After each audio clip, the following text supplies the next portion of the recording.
Ada sebuah tempat jauh di dalam lautan di mana tekanannya 1000 kali lebih kuat daripada yang bisa kita rasakan di permukaan. Kekuatan ini cukup untuk mengubah manusia yang tidak terlindungi menjadi debu seketika. Ya, mungkin lebih mirip lumpur. Bagaimanapun, itulah mengapa para penjelajah membutuhkan persiapan dan peralatan yang serius untuk bertahan hidup dalam kondisi ekstrim seperti di Palung Mariana. Palung ini selebar 20 National Mall di Washington DC dan panjangnya sekitar 1/5 diameter bumi. Orang-orang yang pergi ke sana menggambarkannya sebagai tempat yang dingin, tenang, dan sangat damai. Mereka melihat selimut cerah dari singkapan batu berwarna merah dan kuning, dan ada juga berbagai macam hewan yang unik, kecil, dan tembus pandang. Mitos populer yang mengatakan bahwa lebih banyak orang yang telah pergi ke bulan daripada ke tempat terdalam di bumi, ini tidaklah benar. Secara keseluruhan, ada 24 manusia yang terbang ke bulan, dan setidaknya ada 27 orang pemberani yang terjun ke Palung Mariana. Kebanyakan dari mereka adalah penjelajah dan bukan ilmuwan sejati. Mereka pergi ke sana hanya untuk bersenang-senang dan juga untuk mengumpulkan bukti video dari berbagai satwa liar, formasi geologi, dan benda-benda buatan manusia. Manusia mulai menjelajahi ruang angkasa dan menjelajahi kedalaman samudra pada waktu yang hampir bersamaan. Pendaratan pertama di bulan terjadi pada tahun 1969, dan orang pertama yang menuruni Challenger Deep, bagian terdalam Palung Mariana, melakukannya pada tahun 1960. Lokasi yang tidak biasa ini dinamai sesuai dengan nama kapal Inggris, HMS Challenger, yang pertama kali menemukan jurang besar di dasar samudra pada akhir abad ke-19. Butuh waktu 8 dekade lagi sebelum manusia pertama turun ke sana. Para penjelajah tidak berhasil melakukannya dengan kapal selam konvensional. Mereka menggunakan jenis kapal selam yang disebut Bathyscaphe. Ahli kelautan Swiss, August Piccard, mendesain sendiri pada tahun 1953. 7 tahun kemudian, kapal selam ini berhasil melakukan hal yang mustahil, mencapai kedalaman hampir 11.000 meter. Namun apa yang dilihat oleh para penjelajah hanyalah sebagian kecil dari ukuran penuh palung tersebut. Fakta bahwa Palung Mariana sangat besar hanyalah salah satu alasan mengapa sebagian besar belum dijelajahi saat ini. Tidak adanya cahaya adalah masalah utama lainnya. Sinar matahari tidak mampu mencapai kedalaman yang begitu dalam, sehingga seluruh palung dari atas ke bawah berada dalam kegelapan total. Karena kondisi seperti itu, ekosistemnya jauh berbeda dibandingkan dengan daerah yang lebih dangkal di Pasifik. Hal ini memberikan tekanan yang sangat besar pada satwa liar laut. Alasan lain mengapa sangat menantang untuk bertahan hidup di sana adalah suhunya. Air membeku pada suhu 0 derajat Celcius. Di dasar Palung Mariana, suhu air laut hanya beberapa derajat di atas titik beku. Salah satu faktor yang membuat daerah ini tidak berubah menjadi es raksasa adalah fakta bahwa air asin memiliki titik beku yang sedikit lebih rendah.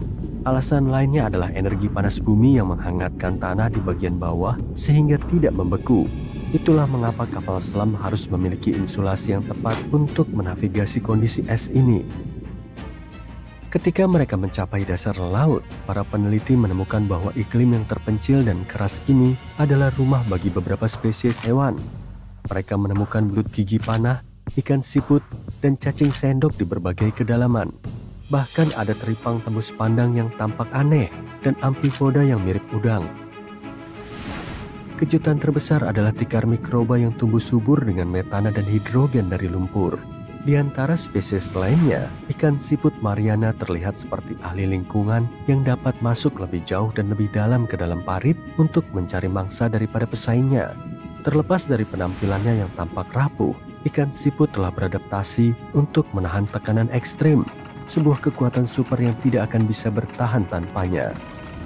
Bentuk kehidupan eksotis yang hidup jauh di dalam laut tidak berukuran normal, karena gigantisme laut dalam membuat mereka tumbuh secara signifikan lebih besar daripada rekan-rekan mereka di ekosistem lain. Salah satu contohnya adalah cacing tabung raksasa yang panjangnya bisa mencapai 2 meter. Ilmu pengetahuan kesulitan menjelaskan penyebab pasti dari bentuk gigantisme ini. Ventilasi termal hanyalah salah satu penjelasan yang mungkin. Semua faktor ini dapat membantu menjelaskan kesenjangan waktu yang sangat besar dalam meneliti Palung Mariana. Penyelaman pertama yang berhasil setelah ekspedisi 1960 baru terjadi pada tahun 2012. Saat itulah sutradara film terkenal asal Kanada James Cameron turun dengan kapal Deep Sea Challenger. Karena hanya sedikit ilmuwan yang pernah menyelam sedalam itu sebelum atau sesudah Cameron, maka tidak ada peta titik terdalam di planet kita. Kita hanya mengetahui sedikit sekali tentang lautan yang menutupi 2/3 permukaan bumi. Para peneliti hanya memetakan 5% dari mereka sejauh ini.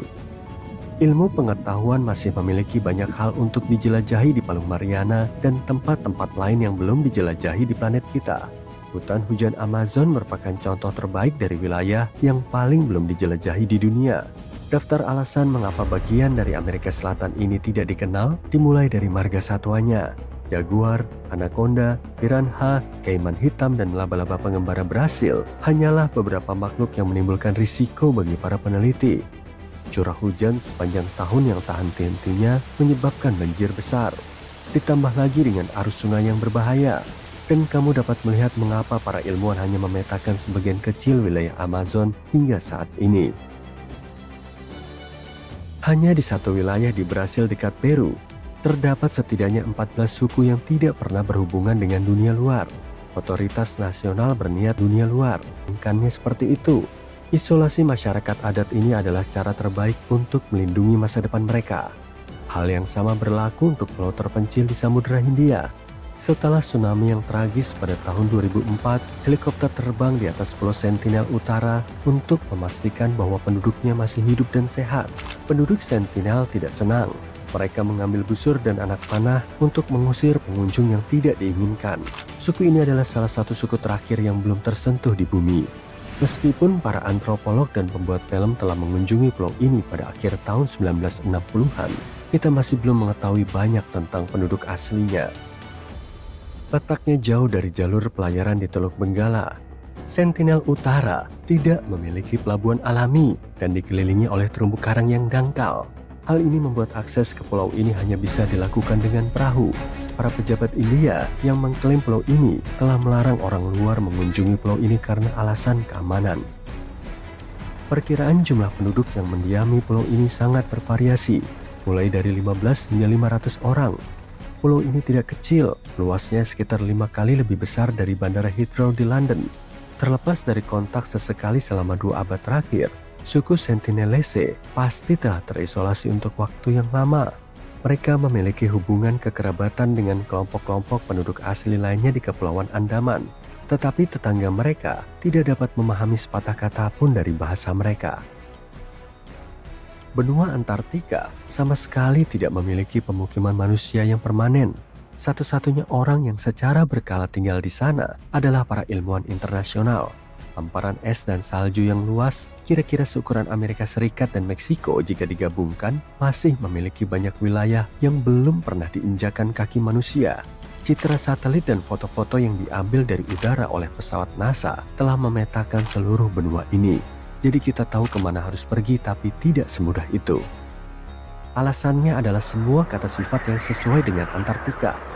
Antartika adalah yang terdingin, paling berangin, paling kering, dan paling terang di antara 7 benua. Hal ini membuatnya hampir tidak bisa ditinggali. Lebih dari 99% permukaannya ditutupi oleh lapisan es permanen. Ketebalannya berkisar antara 1,6 km hingga 4,8 km di beberapa tempat. Itu adalah setengah dari ketinggian Gunung Everest. Pegunungan Himalaya memiliki gunung tertinggi di dunia yang belum didaki. Gunung ini juga merupakan gunung tertinggi di Bhutan. Dalam bahasa lokal, nama gunung ini diterjemahkan sebagai Puncak Putih Tiga Saudara Spiritual. Untuk menghormati kepercayaan spiritual penduduk setempat, pemerintah nasional membatasi dan kemudian melarang pendakian gunung sepenuhnya pada awal abad ke-21. Hingga hari ini, tidak ada bukti bahwa ada pendaki yang berhasil mencapai puncak gunung misterius ini.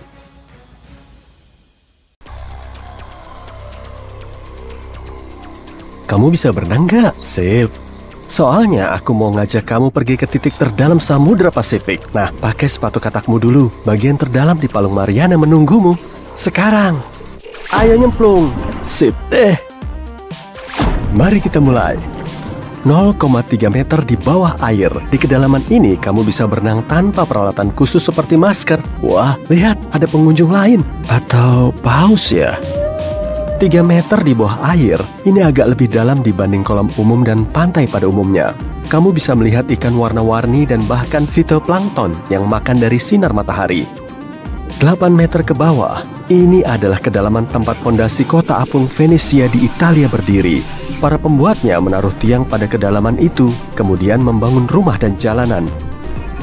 10 meter di bawah air, kamu mulai merasakan tekanan. Saat berada di permukaan, kamu berada di bawah tekanan atmosfer, sekitar 15 psi atau pon per inci persegi. Tapi di sini, di kedalaman 10 meter, tekanan ini berlipat ganda. Semua kantong udara di tubuhmu, seperti paru-paru atau telingamu, mulai tertekan akibat tekanan ini, sehingga kamu merasa kurang nyaman. Tapi jangan khawatir, organ-organmu lunak dan elastis, jadi kamu bisa terus menyelam. 12 meter di bawah air. Ups, kamu kehabisan udara. Rata-rata manusia bisa menahan napas selama 30-90 detik. Rekor saat ini super keren. 24 menit lewat 37 detik. Wow, oke. Kamu perlu peralatan selam untuk menyelam lebih jauh. Nih, ambil. Ya, sama-sama. Turis menyelam ke kedalaman ini untuk melihat terumbu karang. Nggak butuh keterampilan khusus untuk ini, tapi kamu dilarang menyelam lebih dalam tanpa latihan atau lisensi. 14 meter ke bawah, hati-hati, ada hiu yang berenang di sini untuk mencari makanan, kayak kamu misalnya. Kadang, wisatawan turun ke kedalaman ini dengan kandang yang aman untuk melihat hiu dari dekat. Kamu sebaiknya menjauh dari predator ini dan jangan menarik perhatiannya. Jadi, pastikan kamu nggak pakai perhiasan yang terang dan berkilau ya. Hiu suka benda-benda kayak gitu. 19 meter di bawah air, kamu bisa melihat lab Aquarius Reef Base di Florida pada kedalaman ini. Kalau kamu di Florida pastinya. Lab ini merupakan bangunan utuh dengan banyak ruangan yang dipakai untuk mengeksplorasi dasar laut yang dapat diakses lewat palka. 32 meter ke bawah, kamu melihat benda mirip lonceng aneh yang bergantung dari rantai. Orang-orang biasa menggunakan alat ini untuk penyelaman dalam. Sekitar 400 tahun lalu, mereka menurunkan lonceng itu dengan rantai dari kapal bersama penyelam yang ada di dalamnya. Ada cukup udara di dalam lonceng ini untuk bernapas. Dengan begitu, mereka bisa menjelajahi kapal-kapal tenggelam berisi harta karun. 42 meter. Pada kedalaman ini, kamu bisa menemukan kota tenggelam di Danau Qiandao, Tiongkok. Kamu masih bisa melihat jalanan, perumahan, dan kuil di sana. 100 meter. Wow, kamu hampir saja ditabrak paus biru besar. Kok bisa nggak kelihatan sih? Paus biru yang ukurannya setara 2 gerbong kereta api biasanya berenang di kedalaman ini. Shh, dengerin nyanyiannya sebentar yuk. Indahnya. Sip, ayo. Lanjut lagi.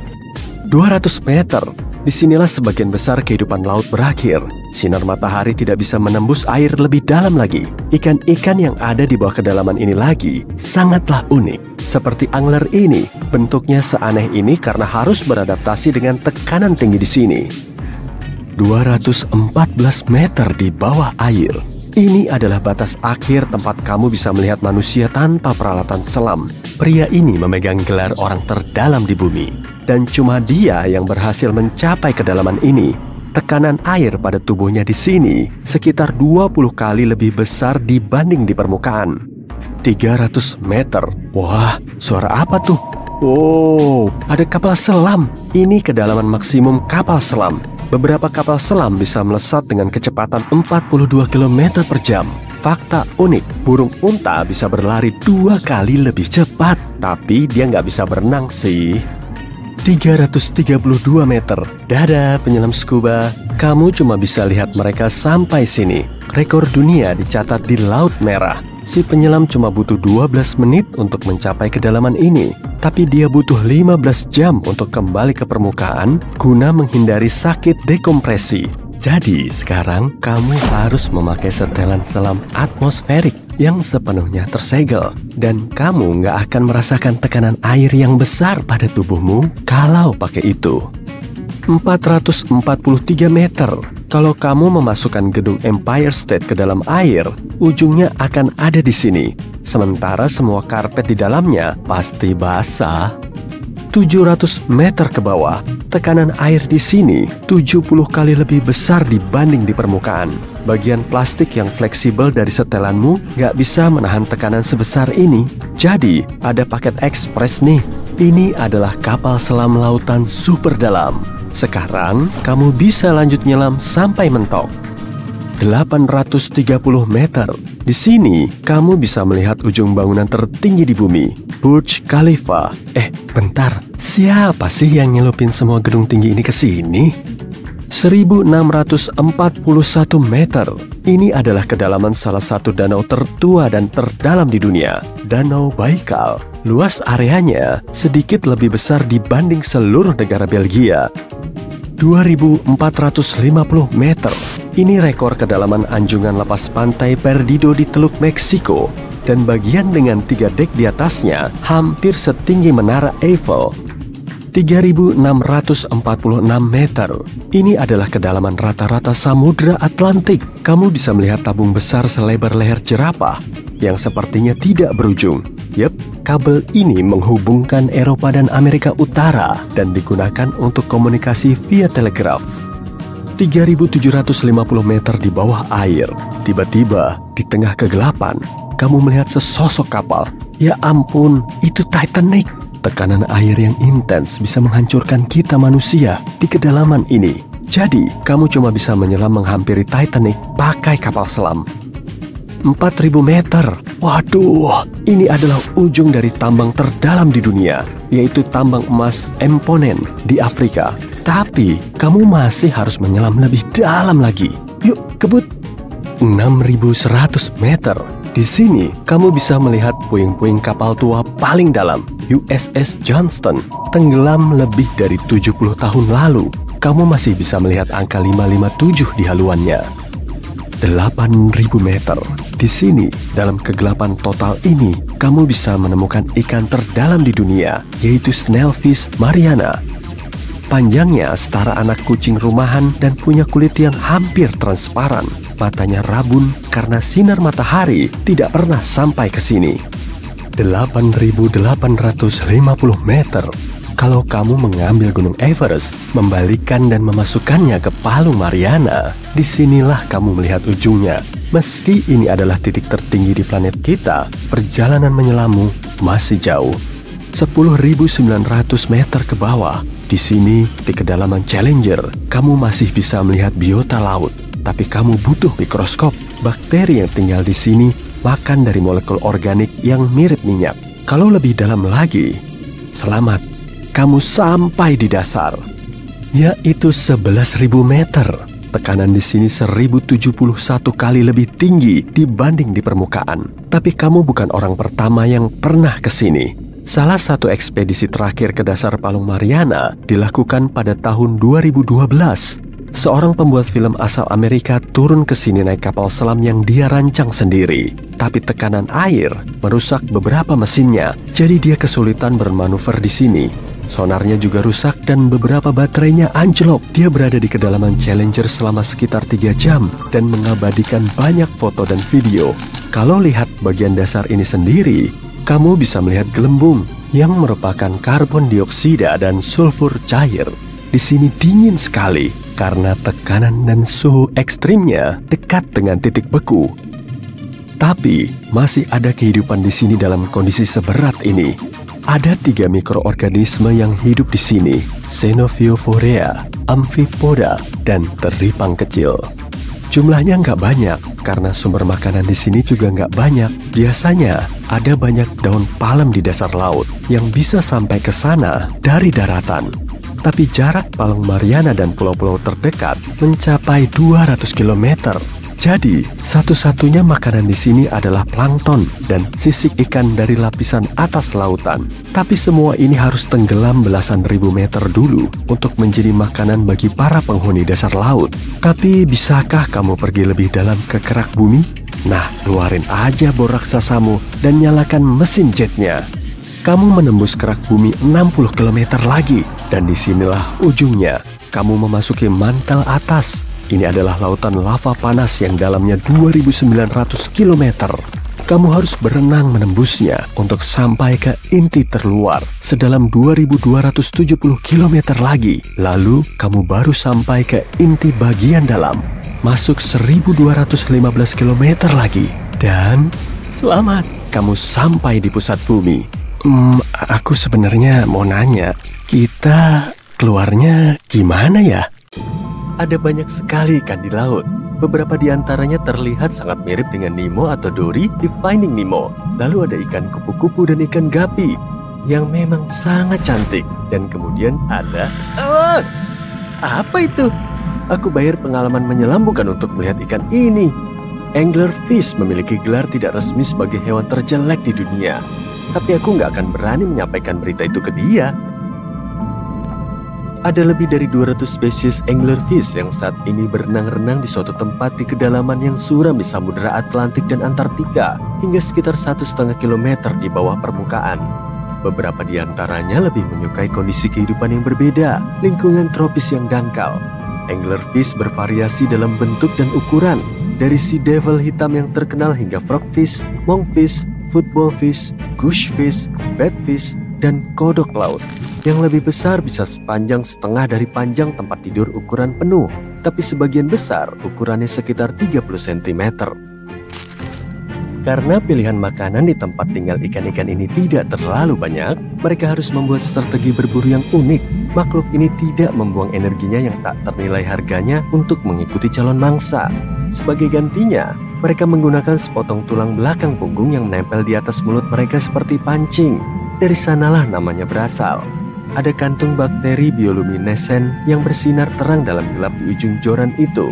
Cahaya tersebut memikat mangsa, dan ikan anglerfish tinggal menunggu saja, lalu menikmati makan siangnya yang datang langsung ke mulutnya.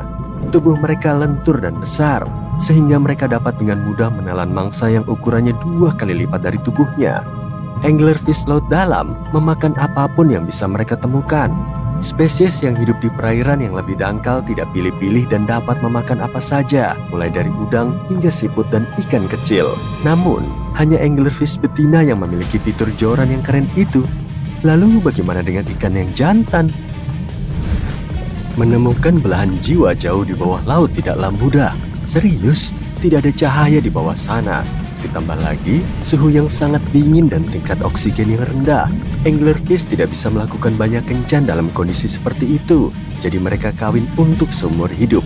Dan sebelum kamu kagum, aku harus memberitahu bahwa mereka melakukannya dengan cara yang cukup istimewa. Anglerfish jantan jauh lebih kecil daripada betinanya. Kontrasnya sangat mencolok sehingga ketika para peneliti pertama kali tertarik dengan kehidupan cinta makhluk ini, mereka mengira bahwa ikan-ikan jantan itu sebenarnya adalah anak atau larva yang nongkrong di samping induknya. Spesies anglerfish jantan tertentu memiliki reseptor yang memperingatkan mereka bahwa ada ikan betina di dekatnya. Setelah kawin, ikan jantan akan menggigit betinanya dan tetap menempel di kepala, perut, dekat ekor, dan area lain yang dapat diaksesnya. Sementara mereka bermetamorfosis bersama selamanya, ikan betina mendapatkan sel, DNA, dan organ reproduksi jantan, tapi kehilangan sel respon imunnya. Si jantan mendapatkan tempat tinggal dan nutrisi yang gratis dan permanen. Mengingat harga rumah sekarang ini, hal ini menyenangkan sekali. Namun, tempat tinggal tersebut digunakan bersama sekitar 8 ikan jantan lain, dan mereka tidak bisa pindah meski menginginkannya. Kamu tidak mungkin bertemu dengan ikan laut dalam ini dalam kehidupan nyata. Tapi kalau kamu bertemu dengan anglerfish di video game favoritmu, ingatlah bahwa kamu dapat dengan mudah berenang dan membuatnya lebih ramah kepadamu dengan panah penenang. Setelah kamu berteman dengannya, anglerfish bisa menjadi anak buahmu dan membantumu menemukan area baru dengan antenanya yang berpendar itu. Kembali ke dunia nyata, di zona toilet lautan, sekitar 198 hingga 1005 meter ke bawah, anglerfish bukanlah satu-satunya makhluk yang mungkin tidak akan pernah kamu temui. Banyak penduduk setempat yang tampak seperti makhluk dari film fiksi ilmiah atau film horor. Tapi itu karena mereka harus beradaptasi dengan dunia yang gelap dan dalam ini. Aku sudah berusaha sebaik mungkin untuk mempersiapkanmu menghadapi makhluk yang akan kamu temui. Dimulai dengan ikan fangtooth. Makhluk ini menghabiskan sebagian besar hidupnya di dalam laut, tapi pada malam hari mereka bergerak ke permukaan untuk mencari makan. Mereka lebih aktif daripada kebanyakan penghuni laut dalam lainnya. Ikan ini tidak menunggu makanan datang, tapi benar-benar mengikutinya dan kemudian menerkamnya dengan gigi panjang mereka yang lapar. Mereka tidak memiliki bola lampu built-in seperti ikan anglerfish, jadi mereka mengembangkan indera penciuman yang hebat dan menggunakan sebanyak mungkin cahaya matahari yang bisa mereka dapatkan di kedalaman untuk berkeliling. Kadang-kadang bahkan bayangan calon mangsa yang lewat saja sudah cukup bagi mereka untuk beraksi. Dan meski tampangnya tidak terlalu menawan, ikan ini sama sekali tidak berbahaya bagi manusia kalau kamu bertemu dengan salah satu dari mereka. Stoplight Blues Jaw terdengar seperti nama yang bagus untuk sebuah band alternatif. Tapi sebenarnya ini adalah penghuni laut dalam dengan kebiasaan berburu yang licik. Ikan ini memiliki photopores penghasil cahaya khusus di bawah setiap matanya. Mereka memancarkan cahaya hijau dan merah seperti lampu lalu lintas, sesuai dengan nama ikan ini. Tidak seperti ikan lainnya, mereka hampir tidak pernah meninggalkan zona twilight dan midnight. Rahang bawahnya seperempat dari total panjang tubuhnya dan selalu terbuka sepanjang waktu untuk mendapatkan makan siang. Ikan ini tampak seperti predator yang ganas, namun lebih menyukai zooplankton dengan makanan penutup berupa udang, krill, dan ikan. Aku yakin kamu nggak nyangka akan bertemu dengan hibrida belut dan burung, tapi inilah dia. Belut slender snipe memiliki paruh seperti paruh burung dengan ujung yang melengkung. Paruhnya dilengkapi dengan gigi kecil berkait yang digunakannya untuk menangkap antena udang yang lezat. Dan tentu saja tumbuhnya slender atau ramping, membentang hingga 1,5 meter dan beratnya hanya beberapa ons. Para ilmuwan tidak mengetahui semua rahasia belut ini karena cukup sulit untuk dipelajari di habitat aslinya. Tapi sepertinya mereka hanya menghasilkan keturunan sekali seumur hidup dan kemudian mati. Cumi-cumi kaca hidupnya santai dan benar-benar mengikuti arus. Mereka dipenuhi dengan larutan yang lebih ringan daripada air, sehingga tidak perlu bersusah payah bergerak di laut dalam untuk mencari makanan dan pasangan. Makhluk-makhluk ini transparan, sehingga mereka menyatu dengan lanskap apapun dan bahkan tidak menimbulkan bayangan saat bergerak. Ini baru taktik bertahan hidup yang hebat. Jika ada bahaya yang mengancam, hewan ini bisa berubah menjadi bola yang menggumpal dan mendorong kepala serta tentakelnya ke dalam rongga mantelnya. Dia juga dapat melepas tinta ke dalam mantel dan berubah dari transparan menjadi hitam. Tinta yang sama dapat melindunginya dari paus dan burung laut yang lapar. Taktik lain yang mereka gunakan untuk menakut-nakuti pemangsa adalah dengan mengaktifkan organ pemancar cahaya di sekitar matanya. Aku mulai lapar. Mungkin aku bisa nyemilin teripang ini? Aduh, kok digerak? Memang nggak buat dijadikan salad nih kayaknya. Makhluk bertubuh lunak ini hidup di semua bagian lautan, dari perairan dangkal hingga dunia bawah laut yang dalam. Sebagian besar dari mereka bergerak perlahan dengan kaki-kaki kecilnya, tapi ada juga yang merangkak dengan melenturkan tubuhnya. Teripang dapat melepaskan organ dalamnya ketika ada predator yang mendekat. Organ-organ yang lengket itu mengalihkan perhatian penyusup, dan teripang yang bahagia akan terus berjalan dan menumbuhkan organ-organnya kembali. Apa itu yang berkilauan di kejauhan? Sepertinya ada yang menjatuhkan permata ke dalam air. Itu adalah safir laut yang juga dikenal sebagai hewan terindah yang belum pernah kamu lihat. Beberapa jantan dari jenis Copepoda ini dapat berubah warna dari biru tua menjadi ungu, merah, atau emas. 1 detik kemudian, dia menghilang. Dan kemudian dia kembali berkilauan terang. Rahasia keajaiban ini adalah tubuh mereka transparan dan memantulkan cahaya secara berbeda pada sudut tertentu. Sepertinya ini adalah cara mereka berkomunikasi antara satu sama lain dan menarik pasangan. Safir laut betina tidak memiliki kekuatan super yang sama, tapi mata mereka lebih besar dibandingkan dengan jantan. Mungkin untuk melihat sang jantan dari kejauhan. Para pejantan berkeliaran liar dan bebas, dan betinanya tinggal di istana kristal jeli aneh berbentuk tong yang disebut salp. Kalau kamu bisa menyelam langsung ke kegelapan misterius di kedalaman laut, kira-kira apa yang bisa kamu temukan? Legenda yang sudah ada ratusan tahun menyebutkan ada banyak monster laut raksasa yang bersembunyi jauh di bawah ombak laut seperti kraken, monster Loch Ness, Hydra, Leviathan, dan masih banyak lagi.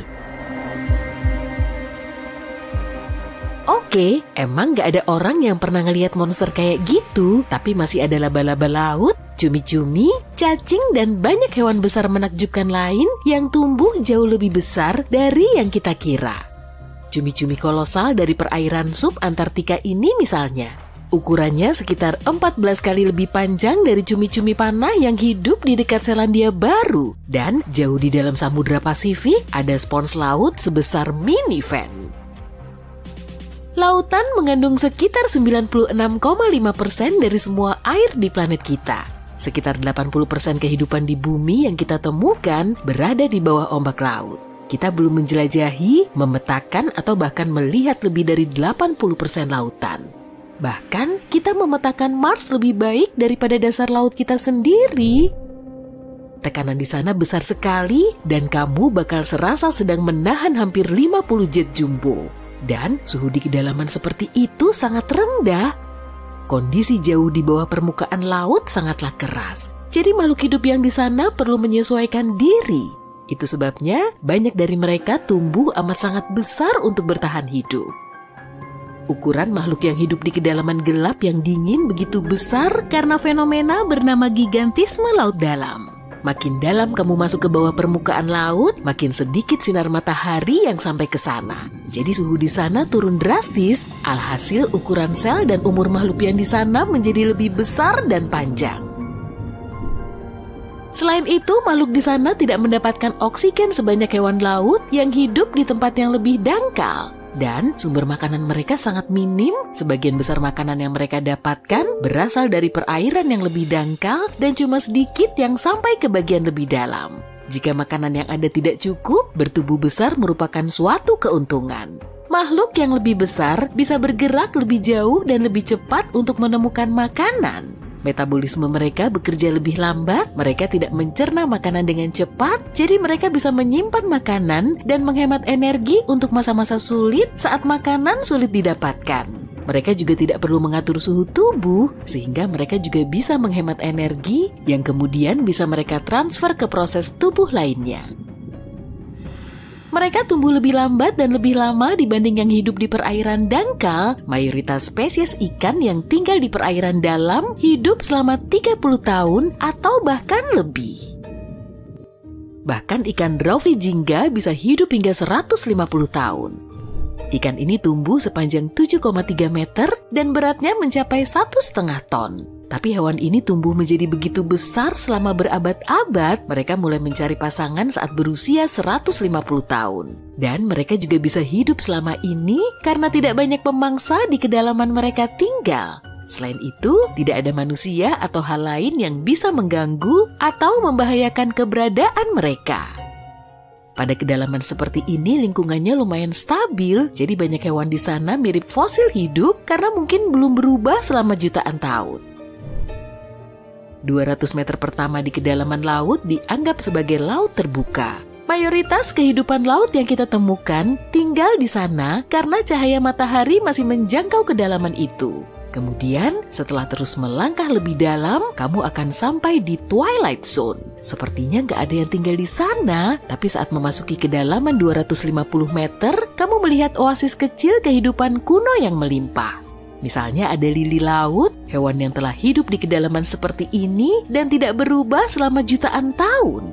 Silakan, fosil hidup lainnya telah hidup di lautan selama lebih dari 360 juta tahun. Hagfish juga tidak berubah dalam waktu yang sangat lama, sekitar 300 juta tahun. Makhluk ini hidup di kedalaman 1.700 meter. Mereka berevolusi sebelum vertebrata lainnya, itulah sebabnya cuma mereka satu-satunya hewan yang hidup tanpa rahang atau tulang belakang meski masih memiliki tengkorak. Makhluk laut dalam tidak bisa bertahan hidup di perairan dangkal, mereka telah berevolusi untuk hidup di kedalaman di bawah tekanan hidrostatik yang lebih besar. Manusia dan organisme lain yang punya ruang internal berisi gas akan hancur jika kita pergi ke kedalaman seperti itu. Itu sebabnya penyelam laut dalam selalu perlu mengenakan pakaian selam khusus yang dirancang untuk lingkungan dengan tekanan lebih tinggi meski mereka nggak bakal sampai sedalam itu ke area tempat para raksasa ini tinggal.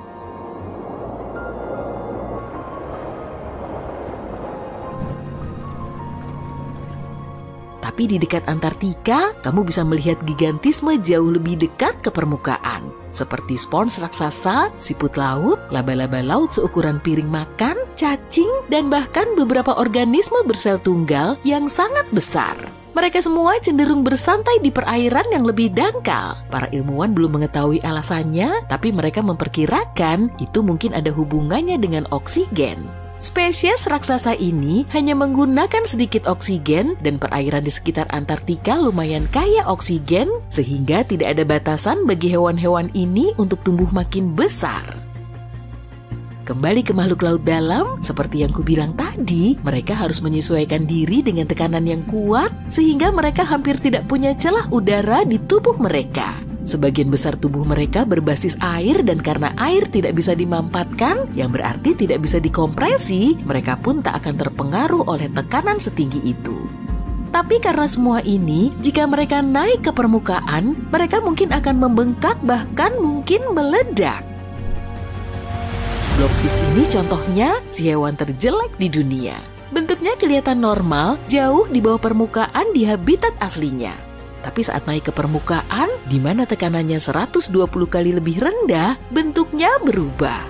Blobfish tidak punya kerangka atau otot, jadi tanpa tekanan laut dalam yang tinggi, ikan ini jadi keriput dan lembek. Kedalaman samudera yang gelap bukan cuma menyeramkan bagi mata, tapi juga bagi telinga. Pada tahun 1997, para ilmuwan berusaha menemukan gunung berapi bawah laut yang terletak di lepas pantai Amerika Selatan. Selama perjalanan mereka merekam salah satu suara terkeras yang pernah tercatat. Suara itu juga lumayan aneh. Saking kerasnya, sensor dari jarak lebih dari 4.800 km berhasil menangkapnya. Mereka kemudian menyebutnya The Blue dan mereka butuh waktu 15 tahun untuk menyimpulkan bahwa suara itu berasal dari gempa es. Saat itulah aktivitas seismik memecah tanah beku. Air di dasar lautan tidak selalu super dingin. Ada ventilasi hidrotermal di dasar laut dan suhu air yang keluar dari sana bisa mencapai 400 derajat Celcius. Tekanan yang kuat, tekanan yang sama yang akan menghancurkanmu adalah sesuatu yang tidak membiarkan air mendidih.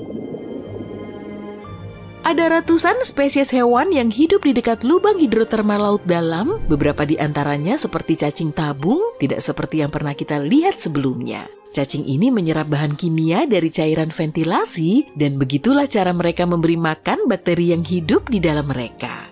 Dan sebagai imbalannya, bakteri itu memberi mereka karbon yang dibutuhkan cacing tabung untuk bertahan hidup. 2/3 spesies karang yang ditemukan ilmuwan hidup di bagian laut yang gelap, dalam, dan sangat dingin. Bahkan beberapa tinggal di kedalaman 5 km. Mereka bisa bertahan hidup pada suhu serendah -2 derajat Celcius dan beberapa karang air dingin ini berusia lebih dari 8.000 tahun. Mereka membentuk struktur luar biasa yang bisa menjulang hingga 35 meter. Kedalaman bukan cuma dunia misterius penuh makhluk unik, pemandangan di bawah permukaan laut juga luar biasa. Ngarai yang bersembunyi di sana bahkan membuat Grand Canyon tampak kecil. Misalnya, lihat yang ada di Laut Bering ini. Ngarai Zemchok. Relief vertikalnya punya kedalaman lebih dari 2.600 meter. Besar banget. Gelombang laut terbesar bukanlah yang bisa kamu lihat dari garis pantai. Gelombang seperti ini terjadi di bawah permukaan dan disebut gelombang internal. Gelombang ini terjadi di antara dua massa air yang punya kepadatan berbeda dan bergerak dengan kecepatan ribuan kilometer per jam dan tingginya bisa mencapai 200 meter.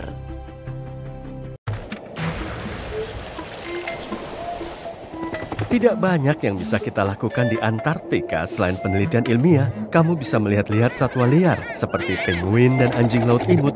Kamu juga bisa melihat paus berenang sesekali di sekitar sana. Antartika adalah salah satu dataran terbesar di dunia yang hanya dihuni oleh para ilmuwan dan peneliti dari seluruh dunia.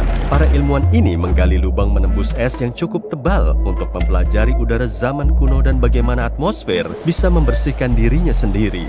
Mereka menggunakan bor spesial dan menggali lubang silinder sedalam 140 meter di bawah permukaan. Sebagian es ini berumur hingga 800.000 tahun dan merupakan indikator yang baik mengenai iklim di masa lalu. Penelitian ini mirip pengecekan kambium untuk menentukan berapa umur suatu pohon. Hanya saja, ini jauh lebih rumit.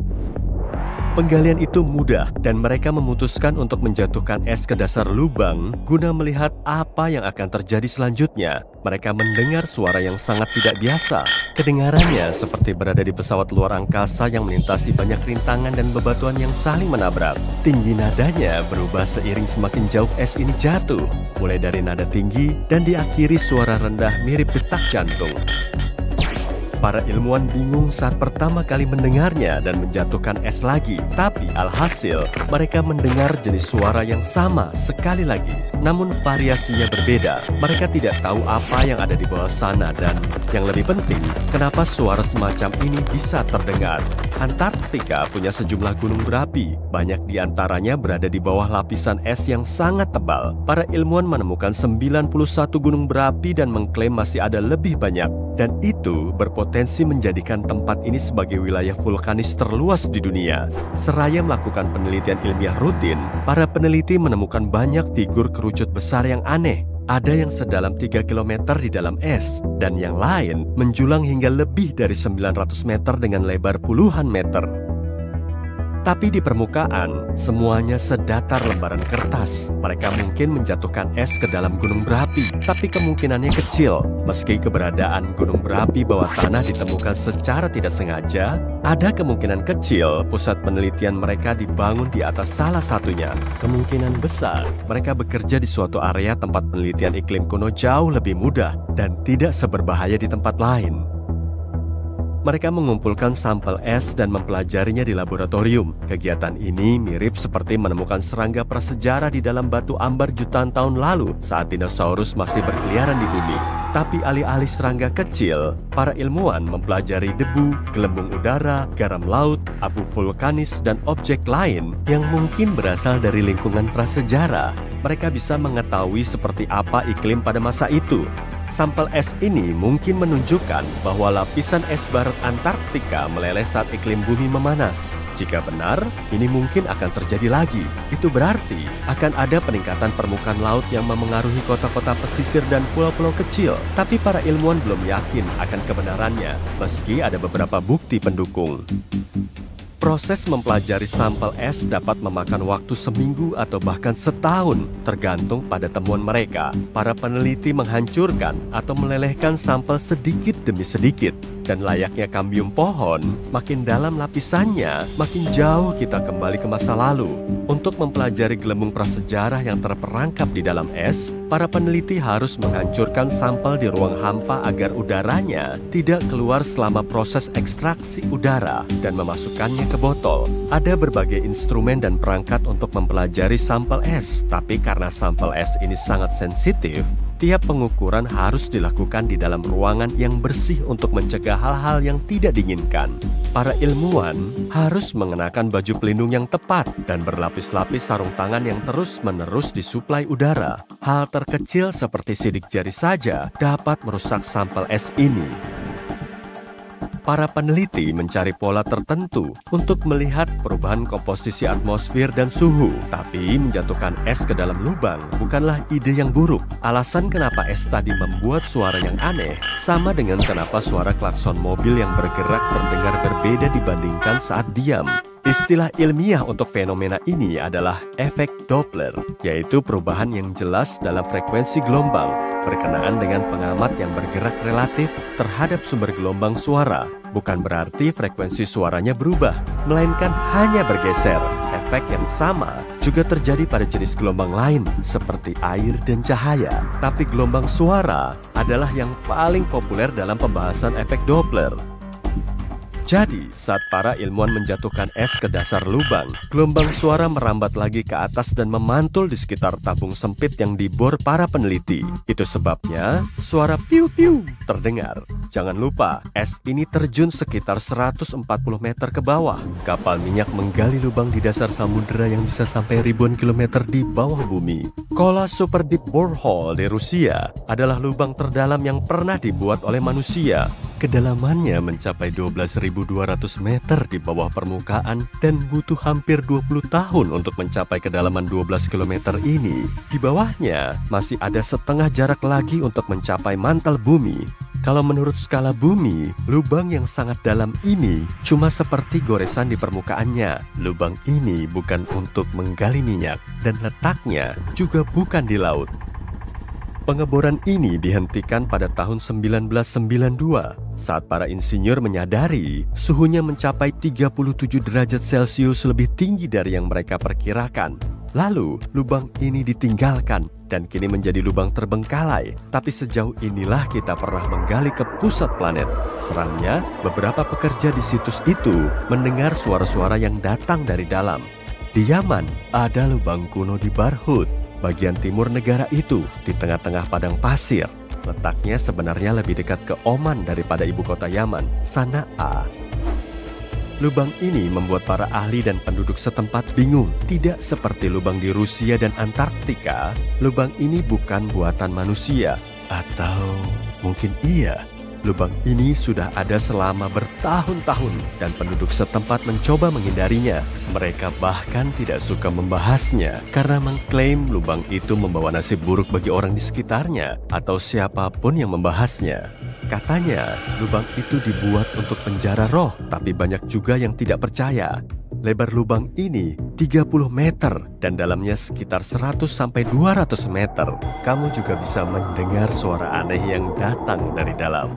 Namun, menurut beberapa ilmuwan, sumur ini hampir tidak memiliki sistem aliran udara dan hampir tidak ada oksigen di sana. Jadi kecil kemungkinannya ada seseorang atau sesuatu tinggal di sana. Challenger Deep di Palung Mariana juga menangkap sejumlah suara gemuruh rendah pada bulan Maret tahun 2016. Beberapa gemuruh ini diikuti suara memekik.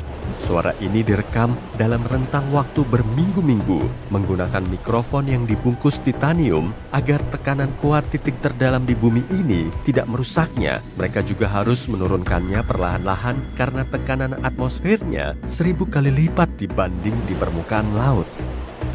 Selama 23 hari penuh, mikrofon itu merekam suara kas paus yang lewat dan kapal yang berlayar dari permukaan dan bahkan suara gemuruh gempa bumi di sekitar sana. Tapi mereka masih belum tahu apa penyebab suara awal sebelumnya. Para peneliti tidak dapat menentukan apakah suara dari bawah Palung Mariana itu disebabkan oleh manusia atau alam. Mereka juga ingin tahu apakah suara ini memengaruhi kehidupan laut, seperti lumba-lumba dan paus yang mengandalkan ekolokasi. Mereka masih belum bisa mengetahuinya, tapi para ilmuwan memperkirakan bahwa laut sekarang kira-kira 10 kali lebih berisik dibanding 50 tahun lalu. Dengan perkembangan teknologi dalam pengiriman barang, kapal selam, dan bangunan bawah air, laut hanya akan makin berisik seiring berjalannya waktu. Aurora juga mengeluarkan suara, tapi jarang ada yang membahasnya. Suara ini biasanya terdengar saat aurora sedang terlihat jelas. Para ilmuwan selalu dibuat bingung apa penyebab suara letupan rendah yang muncul, padahal letaknya sangat jauh di atas kita. Mereka menggunakan mikrofon khusus dan menemukan bahwa suara ini datang 70 meter di atas kita. Itu lumayan rendah, dan suara ini disebabkan oleh muatan listrik yang kekuatannya meningkat di area aurora tertentu. Muatan listrik ini terhalang oleh badai magnetis yang menyebabkan aurora. Akibatnya, beberapa percikan api kecil yang terjadi di atas langit menyebabkan suara letupan yang samar tadi.